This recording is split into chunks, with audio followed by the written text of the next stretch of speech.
Hey guys, it's Mr. Poole here.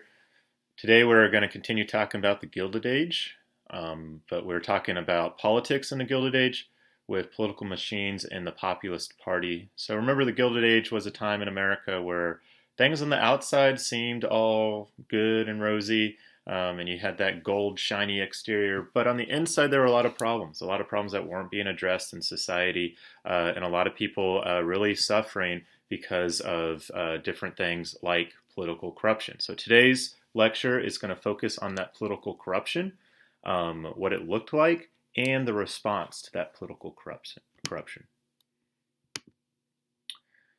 So first of all, a lot of the corruption was found at the city level and some at the state level as well. But usually it was government officials, whether it was a mayor, a representative, a senator, really playing favorites when it came to how they governed and the laws they created. And a lot of their favoritism was geared towards the big businesses of the day. So you'll see this cartoon right here shows the major big businesses like coal, sugar, copper, oil. The railroad would be a big one. So these were businesses that were organized into trusts, and trust is when essentially all the businesses work together, acting as a monopoly to really control prices. And what ends up happening is a lot of the consumers and a lot of average Americans are really hurt by this practice of monopolies and of government officials treating businesses or treating their needs before, or putting their needs before the average citizen. All right, so these trusts and big businesses and monopolies were becoming super large. They were getting lots of money, but the standard of living for the average citizen was still staying pretty low, especially in the cities. And big reason why were these political machines. So you might say, well, this is a democracy. If the people are upset, if they're not doing well, why don't they just vote those people who are corrupt out of power? Well, it wasn't that simple. You had these political machines that would give bribes, and they would give jobs to people in order in return for votes. And oftentimes, this was a era in America where we had a lot of immigration from Europe coming through the major cities, and these political machines would reach out to these immigrants as they came across, and would maybe set them up with an apartment, some money, and in return ask for their vote. But then after the fact wouldn't really look out for their interest. So these political machines were what was keeping this corruption going, and was definitely part of the problem in a lot of these major American cities. Some famous examples would be, we'll talk about Boss Tweed in a second, but a definition for these political machines: informal groups led by usually a boss, one major figure, and might be an actual government official or somebody behind the scenes. But usually they were in cahoots with one of these big businesses or people with a lot of money. So we talked about some of the tactics that political machines employed. A big one would be this concept of patronage. Make sure you know what that means. Patronage is offering some of those bribes or rewards or government jobs in return for votes, or for going out and getting votes for a certain candidate. So they might offer somebody a job in the government, and they say, all right, we need you to make sure everybody in your neighborhood votes for me. So this was a way of keeping their political power, even though they were using their political power mainly to enrich themselves and their friends. The most famous example of a political machine during the late 1800s would have been Boss Tweed. He was the boss of the machine in New York. This machine operated out of Tammany Hall, and they were known for keeping their power and for operating in these shady ways for many, many years.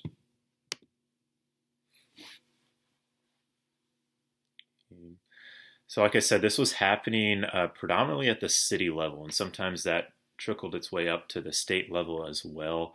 Our national government had some problems with it as well. But the major cities, Chicago, New York of the time, were really suffering under these political machines. The cities were divided, oftentimes pitted against each other, and the standard of living in these cities was pretty dire for the lower income Americans. Okay, they were living in very poor conditions, uh, oftentimes in houses that weren't well taken care of. They were working very tough jobs, long hours, very poor working conditions. And there were things throughout these cities, especially in these new factories that were popping up, that today we'd really frown upon. Things like child labor, things like very low wages and long hours. We're not talking about 10 or 12 hours. Sometimes we're talking about 16 hours a day, 6 days a week. People were working in these factories. We had some famous instances where factories burned to the ground because they were not up to code, because really the employers didn't look out for their employees. They were more concerned about making as much money as possible.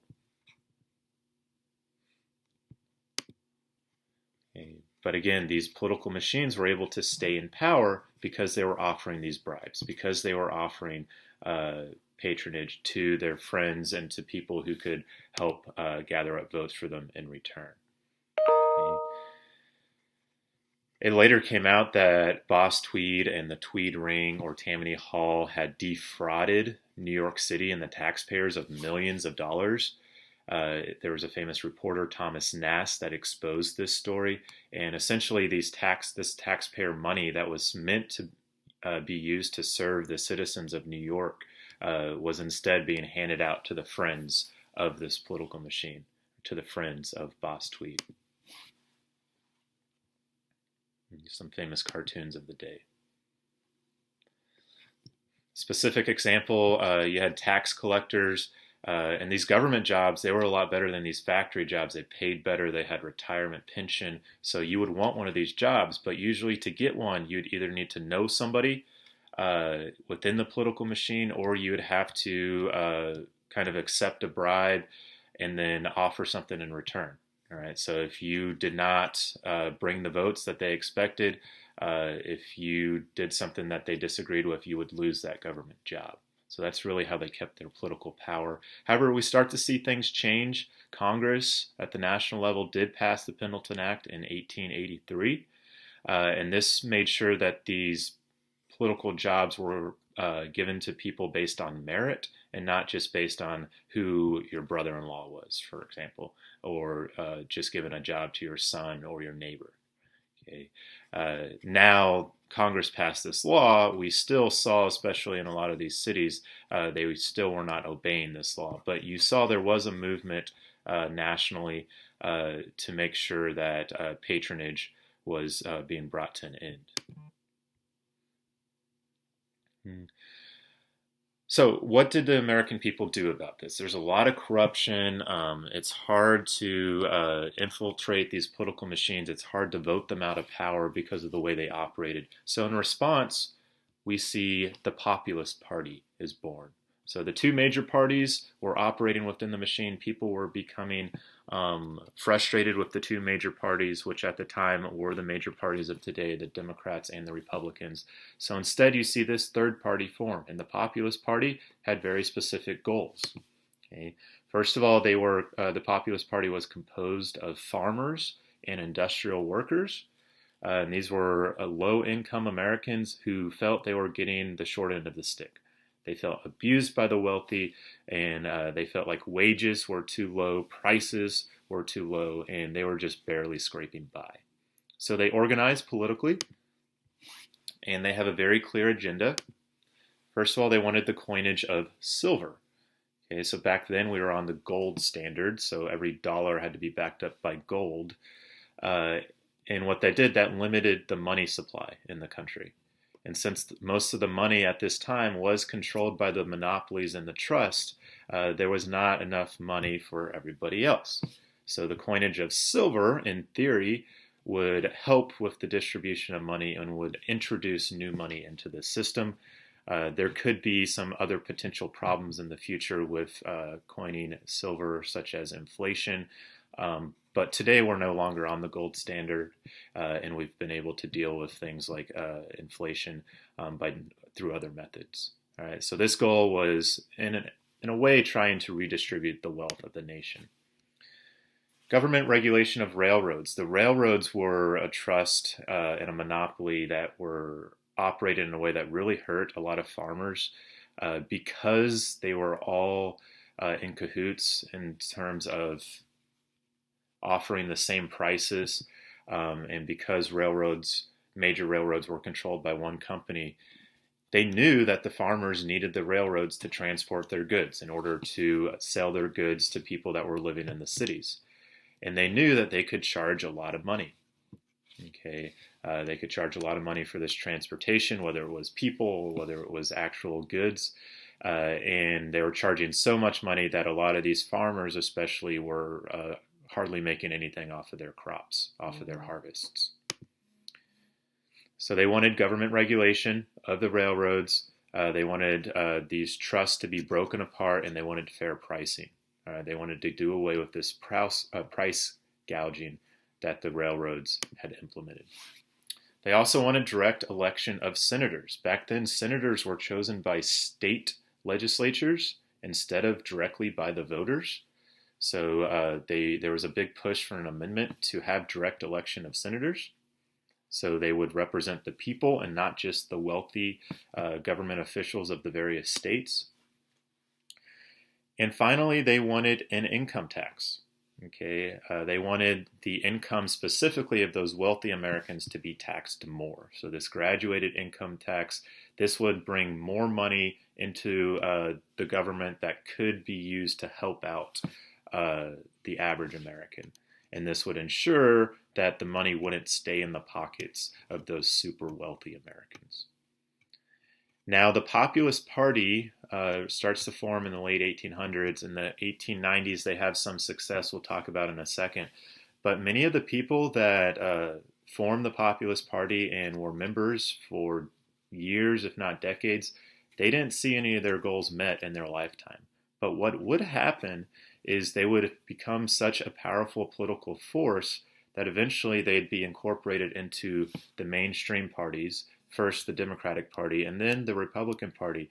And what we see in the early 1900s during the Progressive Era, which will be next unit, they actually achieved 3 out of these 4 goals. Now, it takes a very long time, okay? And really, the Populist Party doesn't get to enjoy this success. It would be the children of the Populist Party that's enjoyed that success. But this is how change in government often happens. It happens very slowly, and then it happens all at once. But eventually, the 17th Amendment is passed, and today we do have direct election of senators. We also have a progressive income tax today, which does help with wealth distribution throughout our country. And if it wasn't for the Populist Party, we wouldn't have things like this, or even regulation of monopolies. Some more about the Populist Party. In 1896, it was the peak of the Populist Party. Excuse me. And they actually were able to nominate a candidate for a major political party. Within the Democratic Party, they nominated one of their favorite government leaders, William Jennings Bryan. And he ran for president in 1896 as a Democrat. He did not win, but came very close. And this is when both major political parties start to realize, all right, we have to start reacting to the needs of the average American. If we don't, we're going to start losing future elections.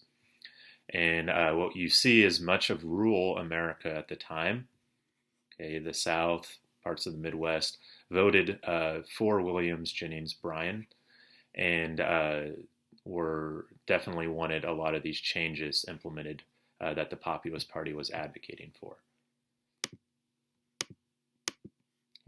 And that is it for the notes for today. Make sure you know what the political machines were, how they operated.